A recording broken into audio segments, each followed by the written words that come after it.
सभी साथियों को नमो बुद्धाय, जय भीम। साथियों, सबसे पहले आप सभी को परम पूज्य बाबा साहब डॉक्टर अंबेडकर के जो द्वारा किए गए कार्य हैं उनके उपलक्ष्य में आज एक हमने वीडियो बनाने का संकल्प लिया है कि 23 सितंबर 1917 को परम पूज्य बाबा साहब डॉक्टर अंबेडकर ने जो संकल्प लिया था, जब बाबा साहब डॉक्टर अंबेडकर विदेश से पढ़ाई कर आए थे, तब उनको जो राजा साहब थे, हमारे कोल्हापुर के राजा साहब, उन्होंने के द्वारा जो उनको वो दी गई थी छात्रवृत्ति, उसमें पढ़ाई लिखाई करी थी। तो जब वापस आए थे तो उनको लेने के लिए स्टेशन पर जब राजा साहब ने ऑर्डर करा तो लेकिन वहाँ लोग जो नहीं पहुँचे, और बाबा साहब ने वो जो 11 दिन थे वो किस विपत्ति में काटे, इस पर बहुत सारे लोगों का असमझ है। बाबा साहब डॉक्टर अंबेडकर ने जो वो 11 दिन काटे थे पूना के अंदर, जो बाबा साहब डॉक्टर अंबेडकर के जीवन में परिवर्तन लाते हैं, जो बाबा साहब डॉक्टर अंबेडकर ने हमारे समाज को परिवर्तन लाने के लिए एक संकल्प लिया था, संकल्प जिसको 23 सितंबर को संकल्प के नाम से जाना जाता है, वडोदरा के अंदर गुजरात में। जब बाबा साहब डॉक्टर अंबेडकर को पूरे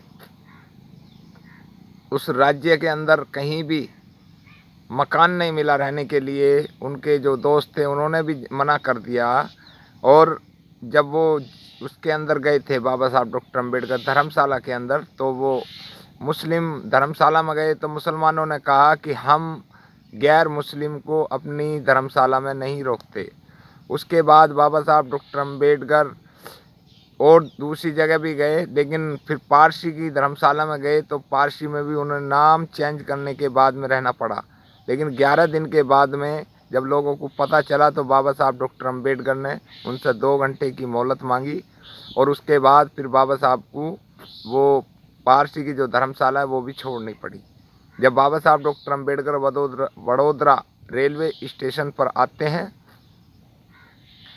तो वहाँ जहाँ पर संकल्प लिया था उन्होंने, उस पार्क के अंदर जो स्टेशन के पास में पार्क पड़ता है, तो बाबा साहब डॉक्टर अंबेडकर कहते हैं कि जब मुझे इंग्लैंड के लोग, अमेरिका के लोग 500 पोस्ट ग्रेजुएट के बराबर एकला मानते हैं, जब ये हालत मेरी है इस देश के अंदर, तो मेरा समाज तो अशिक्षित है, उसकी हालत कैसी होगी।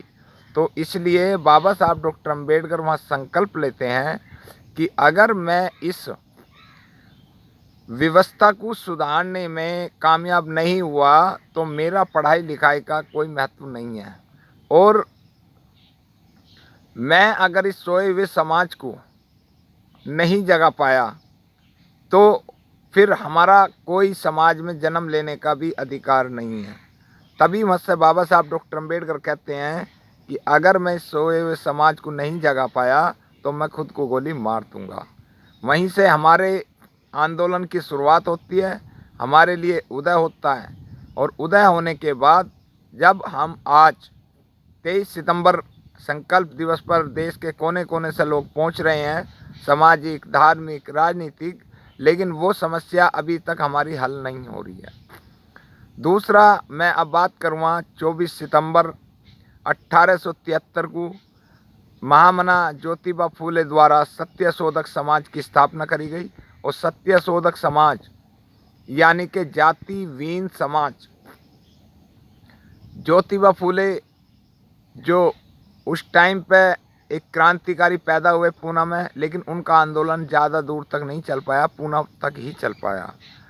उसके बाद जब उन्होंने एक अपने दोस्त के यहाँ शादी में जा रहे थे, तो उस टाइम पर क्या होता था कि माली समाज से उनका जन्म हुआ, और माली समाज के अंदर जन्म लेने के बाद उनके जो दोस्त थे ब्राह्मण थे, उनकी शादी में जा रहे थे, तो वहाँ पेशवाओं ने देखा, अरे ये शूद्र कौन आ रहा है, ये शूद्र कौन आ रहा है हमारी बारात में, हमें अछूत कर देगा।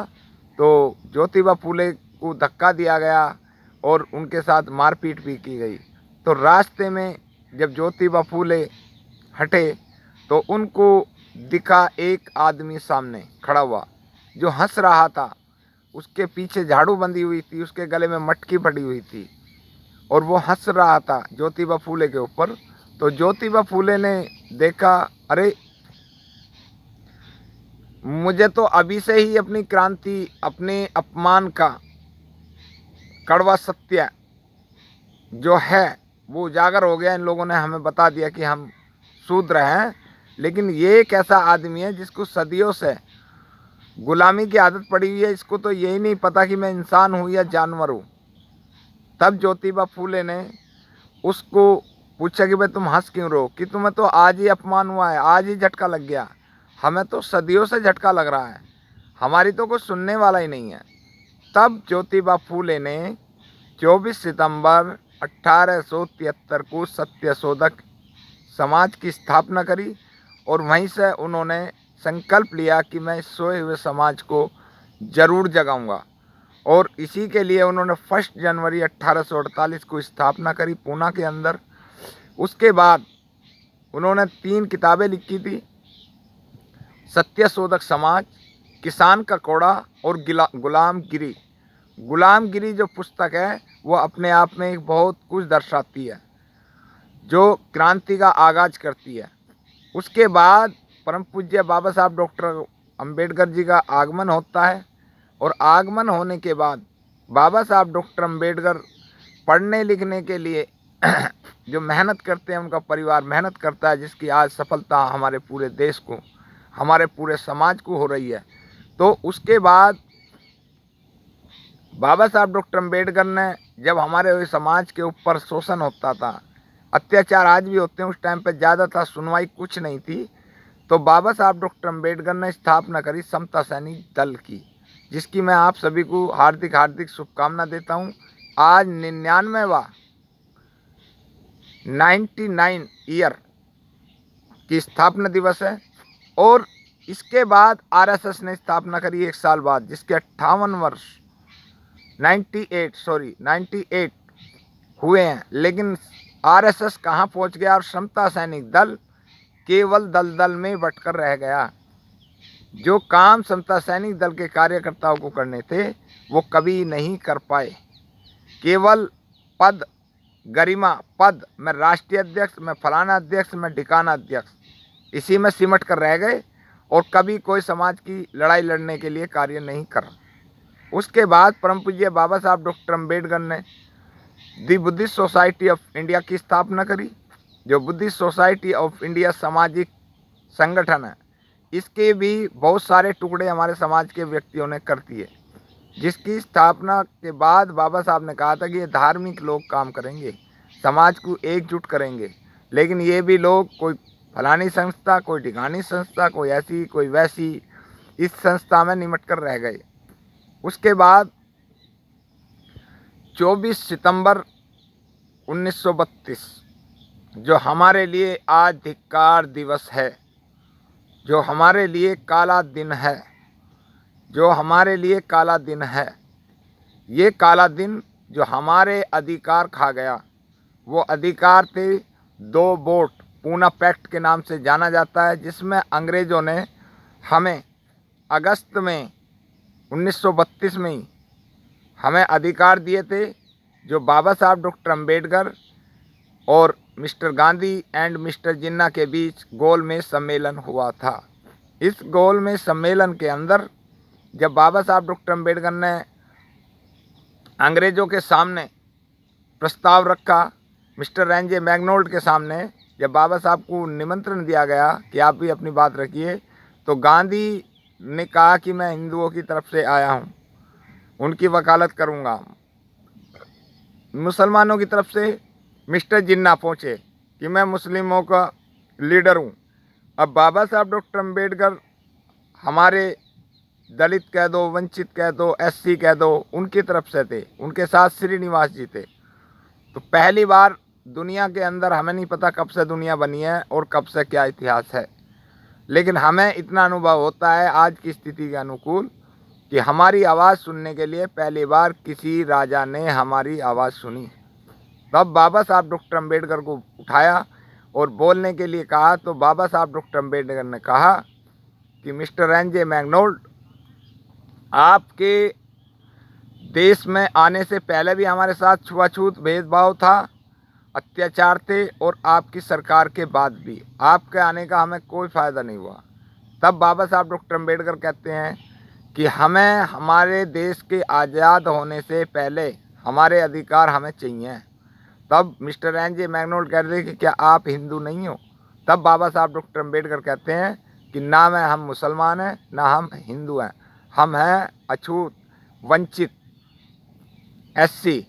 तब बाबा साहब डॉक्टर अम्बेडकर जो टॉप के लॉयर थे, उन्होंने एक चीज़ की बहुत अच्छी चीज़ करी थी कि जो जो घटनाएं अखबारों में छपती थी कि दलित वहाँ मार दिए, एससी वहाँ मार दिए, वंचित वहाँ मार दिए, तब बाबा साहब उनकी कटिंग ले जाते थे और बाबा साहब डॉक्टर अम्बेडकर ने उन्हें दिखाया कि ये देखिए, ये आपके अखबार हैं और आप ही के पत्रकार हैं, या तो ये अखबार झूठे हैं आप, या फिर आपके पत्रकार झूठे हैं। तब हमें 7 अधिकार मिले थे 12 नवंबर में।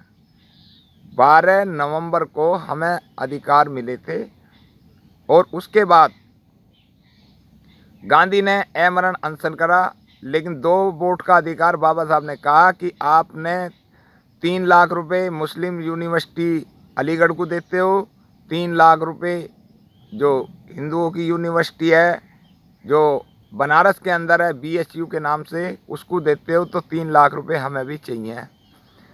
तब बाबा साहब डॉक्टर अम्बेडकर ने 3 लाख रुपए अपने लिए सैंक्शन कराए और उसे शिक्षा के ऊपर लगाया, जिसमें आप सब जानते हैं कि 16 आदमी विदेश गए थे, जिसमें से 15 के 15 विदेशों में रह गए, कलर टीवी में, कलर टीवी में। उसके बाद जब 2 वोट का अधिकार बाबा साहब डॉक्टर अम्बेडकर हमारे लिए लेके आते हैं, तो उसके अंदर मिस्टर गांधी को पता चलता है, तो गांधी आमरण अनशन यरवदा जेल पूना के अंदर करता है कि मैं मर जाऊंगा लेकिन मैं 2 वोट का अधिकार अछूतों को नहीं दूंगा। गांधी की हवा थी देश के अंदर और बाबा साहब डॉक्टर अम्बेडकर कहते हैं कि चाहे गांधी मरो चाहे कोई मरो, मुझे अपने समाज के अधिकार जान से ज़्यादा प्यारे हैं, मैं लेके रहूँगा। तब बाबा साहब डॉक्टर अम्बेडकर का समझौता भी होता है, बड़े बड़े नेता उस टाइम के जो हैं वो समझौता कराते हैं और उसके अंदर समझौता ये होता है कि बाबा साहब डॉक्टर अम्बेडकर से राजनीतिक समझौता होता है और उसमें सीटें बढ़ा दी जाती हैं आरक्षण की, जिस पर आज हमारे 131 सांसद राज्यसभा, विधानसभा, जिला पंचायत, ग्राम प्रधान यानी कि 22% आरक्षण। साथियों, आज का जब बाबा साहब डॉक्टर अम्बेडकर का समझौता होता है तो बाबा साहब कहते हैं कि संतरे का जूस निकाल लिया है और छिलका फेंक दिया है। अब ये पप्पू इनके गुलाम बनकर रहेंगे, जो संसद के अंदर जाएंगे जैसे इनके आका कहेंगे, इनको संसद के अंदर वही कहना है, ये अपनी मर्जी से कुछ नहीं कहेंगे। 2 वोट का मतलब ये होता है साथियों, मैं बता दूं कि जहां हमारी जिस तरह आज संविधान के अंदर 3 कैटेगरी में देश बटा हुआ है, समाज, general caste, OBC caste, SC caste और माइनॉरिटी। तो इसमें जो रिजर्व सीट है, बाबा साहब ने कहा था कि रिजर्व सीट पर जो चुनाव होगा उस पर जनरल या OBC वोट नहीं डालेगा, उस पर केवल हमारा व्यक्ति ही वोट डालेगा। SC को SC ही चुनेगा, ना कि दूसरा कोई हमारे भाग्य का विधाता बनेगा। उसके बाद जो जनरल सीट है उस पर जो हमारा व्यक्ति चुनाव लड़ेगा उस पर हम भी वोट डालेंगे और जनरल भी वोट डालेगा। तो उस पर गांधी ने आमरण अनशन करा, अधिकार हमारे खा गया। 7 अधिकार हमें पास हुए थे, जिसमें से एक तो हमारा खाई गया जो सबसे बड़ा था, जो आज ये नालायक कहा जाएगा इन्हें, जो सांसद, राज्यसभा सांसद बैठे हैं, जो देश के अंदर डेली संविधान बदलो, ये हटाओ, वो हटाओ, ऐसा हटाओ, वैसा हटाओ, और ये कुछ जो ये छुटभइये नेता गली मोहल्ले के हैं जो डेली जंतर मंतर समाज का ऐसा पागल बनाकर रख दिया इन लोगों ने कि इनके पास में कोई हिल्ला नहीं है। चलो आंदोलन, चलो आंदोलन, चलो आंदोलन। युवाओं को पढ़ाई लिखाई पर नहीं, किसी चीज़ पर नहीं, बस केवल चलो जंतर मंतर, चलो जंतर मंतर। तो साथियों, हमारा ये कहना है आज की इस वीडियो का, खासकर मैं काफ़ी दिनों बाद बना रहा हूँ, कि आप सभी से मेरा ये निवेदन है जितने भी साथी मेरी वीडियो देख रहे हैं तो शेयर करने की कृपा करें और लाइक सब्सक्राइब जरूर करें, और आप सब लोग कमेंट भी करें कि आप सब लोग छोटा चुनाव, बड़े चुनाव पार्टी के हो गए। राजनीति ने इतनी महंगी राजनीति कर दी है पैसे वाले लोगों ने कि शरीफ आदमी चुनाव लड़ने की सोच भी नहीं सकता, चाहे वो प्रधानी का हो, चाहे वो मेंबरी का हो, चाहे वो पार्षद का हो, चाहे वो जिला पंचायत हो या विधानसभा, कोई भी चुनाव है, सब पर पैसे वालों का कब्जा हो चुका। अच्छा आदमी, शरीफ आदमी चुनाव के बारे में सोच भी नहीं सकता। इसीलिए मेरा ये निवेदन है कि सभी साथी सम्मान एक अधिकार से भी जुड़ें, और आप सब लोग, जो हमारे बाबा साहब डॉक्टर अम्बेडकर ने हमें पूना पैक्ट दिया था, ना तो आज तक किसी पार्टी ने उस पर काम करा, ना हमारे किसी नेता ने आवाज़ उठाई, ना हमारे सामाजिक संगठनों ने आवाज़ उठाई। क्यों नहीं उठाई? पता नहीं इनके अंदर क्या बीमारी है कि आप सब लोग पूना पैक्ट के अंदर जो समझौता हुआ, लेकिन रास्ते हमारे दूसरे भी खोल गए बाबा साहब।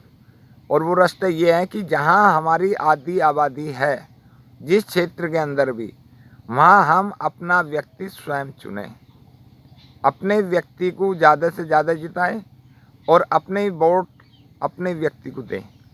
हमें कोई व्यक्ति वोट नहीं देता, चाहे वो जनरल हो, चाहे वो ओबीसी हो, चाहे वो अदर समाज का हो। वो लोग केवल अपने व्यक्ति को वोट देते हैं, वो किसी पार्टी को वोट नहीं देते। तो आप सभी से मेरा निवेदन है कि आप सब लोग जहाँ तक भी हमारी ये आवाज़ जाए उसे फैलाने का प्रयास करें, और अपने अपने क्षेत्र के अंदर जहाँ जहाँ हमारी आधी आबादी है, मुझसे चुनाव लड़ाएं। शरीफ आदमियों को, अच्छे आदमियों को, सामाजिक कार्यकर्ताओं को, और जो व्यक्ति 5 साल पहले से काम कर रहे हैं उनका रिकॉर्ड देखें, तब हम पूना पैक्ट को दोबारा से ले सकते हैं। हमारी सोच के अंदर शक्ति होनी चाहिए, हमारा काम करने का जज्बा होना चाहिए, और सामाजिक व्यक्तियों की मदद भी जरूर करी जाए, लेकिन बशर्ते कि वो ईमानदारी से काम कर रहे हों। उनका काम पब्लिक को दिखना चाहिए। बहुत सारे छुटभैये 420 ऐसे हैं जो चुप चुप जाकर मीटिंग करेंगे, हमारी वहाँ मीटिंग है, हमारी वहाँ मीटिंग है, हमने ये कर दिया, लेकिन उनका रिकॉर्ड कहीं कुछ नहीं है। वो लोग केवल समाज को ठगने का काम कर रहे हैं। हम उनकी निंदा करते हैं, विरोध हम किसी का नहीं करेंगे। जो भी सामाजिक कार्यकर्ता हो, वो सामाजिक कार्यकर्ता कार्य कर कर दिखाए। तो मेरा आप सभी को ये निवेदन है कि 24 सितंबर है, धिक्कार दिवस है, लेकिन आप सब लोग इसको धिक्कार न करके अधिकार दिवस बनाएं। अधिकार दिवस बनाएंगे तो हमारे जो युवा हैं, जो बेहतरीन पढ़े लिखे हैं, सबसे पहले तो जितने बच्चे हमारे पढ़ाई लिखाई पर हैं, वो सबसे ज़्यादा पढ़ाई लिखाई पर ध्यान दें। हमारी बहन बेटियां जो इंटर के बाद में नहीं पढ़ सकती हैं, वो कम से कम जीएनएम या नर्सिंग का कोर्स ज़रूर कर लें, ताकि अच्छी नौकरी, उनको अच्छी सफलता मिले। मेडिकल लाइन हमारी पूरी खाली है, महंगी ज़रूर है लेकिन खाली है, और गवर्नमेंट के अंदर वैकेंसियाँ भी खूब होती हैं। तो गवर्नमेंट की वैकेंसियों पर दोष ना लगाएं और अपनी काबिलियत को आगे बढ़ाएं। आप सब लोगों से मेरा एक निवेदन और है, युवाओं से, कि आप सब लोग विवादित बयानों से ज़रूर बचेंगे। साइलेंस दिमाग लगाकर, अपना बिल्कुल ठंडा दिमाग कर ये सोचें कि समाज किधर जा रहा है, समाज के अंदर कौन अच्छा काम कर रहा है, समाज के अंदर कौन मैसेज दे रहा है। और एक बात, जब से ये ओबीसी का आरक्षण पर छुरी चली है, यानी कि चली नहीं है अभी, जब से ये लोग हमारी ओर को ज़्यादा चिल्ला रहे हैं। कुछ पुराने वेदों के अंदर से, जो ग्रंथों के अंदर से शब्द निकल रहे हैं, वो हम लोगों को भटकाने के लिए निकल रहे हैं। ये सदियों से लिखे हुए हैं, ये हमें क्यों सुना रहे हैं इस बात को? ये लोग अपने समाज में जाकर क्यों नहीं सुनाते हैं? इनका समाज इनके साथ क्यों नहीं आता है? इन लोगों की लीडरशिप बंद करी जाए। अपने समाज के बहुत सारे पढ़े लिखे अधिकारी लीडर हैं, अच्छे लीडर भी हैं, सामाजिक कार्यकर्ता भी हैं, उनको मंचों पर लाया जाए, ना कि इनकी बेफजूल बातों को सुनने के लिए कि आज ये आ गया है, स्वामी प्रसाद मौर्य आ गया है, आज जो है फलाना मौर्य आ गया है, आज फलाने वो आ गए हैं, आज जो है ये यादव जी आ गए हैं। इनसे पूछो जरा मंचों पर कि भाई तुम्हारा समाज कितना है तुम्हारे साथ में? तुम्हारी बातों को हमें क्यों सुना रहे हो इन्हें? रामायण की, महाभारत की, गीता की। बाबा साहब डॉक्टर अम्बेडकर ने 26 जनवरी 1950 को सबका ऑपरेशन कर दिया। विवादित बयानों से ख़त्म करें, अब देश संविधान से चलेगा। और ये बहुत सारी जो छोटे छोटे दल बना बना कर जंतर मंतर पे हम ये कर देंगे, हम वो कर देंगे। इनसे पूछो कि चुनाव क्यों नहीं लड़ते हो, समाज के युवाओं को राजनीति के लिए तैयार क्यों नहीं करते हो? क्योंकि राजनीति से अधिकार मिलेंगे, धार्मिक और सामाजिक कार्य से हमारे समाज का मनोबल बढ़ता है, लेकिन अधिकार नहीं मिला सकते हमें। अधिकार हमें राजनीति ही दिलाएगी। संविधान कोई भी व्यक्ति नहीं बदल सकता, और बदलेगा तो 131 सांसद जो बैठे हैं वो आज सरकार गिरा सकते हैं देश के प्रधानमंत्री की। किसी को अपशब्दों का इस्तेमाल ना करें, कानून का पालन करें, कानून के दायरे में रहकर अपनी बात करें। और आप सब लोग आरक्षण बचाव पर काम नहीं करेंगे, आरक्षण बढ़ाओ पर काम करें। जगह जगह अपनी समितियां लगाएं। 40% की हिस्सेदारी चाहिए हमें। हमने ना हिंदुओं से हमारी कोई दोस्ती, ना मुसलमानों से हमारी दुश्मनी। हमारे लिए एक नागनाथ है, एक सांपनाथ है। इन सब लोगों का बहिष्कार करके जगह जगह समाज समिति, जगह जगह विचार गोष्ठी जरूर करें और 40% हिस्सेदारी बढ़ाएं। और ख़ासकर अपने समाज की, दूसरे समाज की हमने ठेकेदारी नहीं ले रखी। अपने युवाओं को ज़्यादा से ज़्यादा, अपने बच्चों को, समाज के व्यक्तियों को पढ़ाई लिखाई के लिए मनोबल बढ़ाएं उनका। जो बच्चे काबिल हैं, शिक्षा में काबिल हैं, आगे काबिलियत में हैं, अगर उनके पास में क्षमता नहीं है पैसे की, तो उनकी पैसे से मदद करें अपने अड़ोस पड़ोस के अंदर। और आप सब लोगों को मेरी हाथ जोड़कर ये निवेदन है कि आप सभी लोगों को मेरी तरफ से बहुत बहुत शुभकामना, समता सैनिक दल की, सत्य शोधक समाज की और आपके पूना पैक्ट की। तो मैं देवेंद्र गौतम हिसाली, सम्मान एक अधिकार, आप सभी लोगों के जीवन की मंगल कामना करता हूं और निवेदन करता हूं कि वीडियो को ज़्यादा से ज़्यादा शेयर, लाइक, कमेंट जरूर करेंगे और सब्सक्राइब बढ़ाएंगे। नमो बुद्धाय, जय भीम।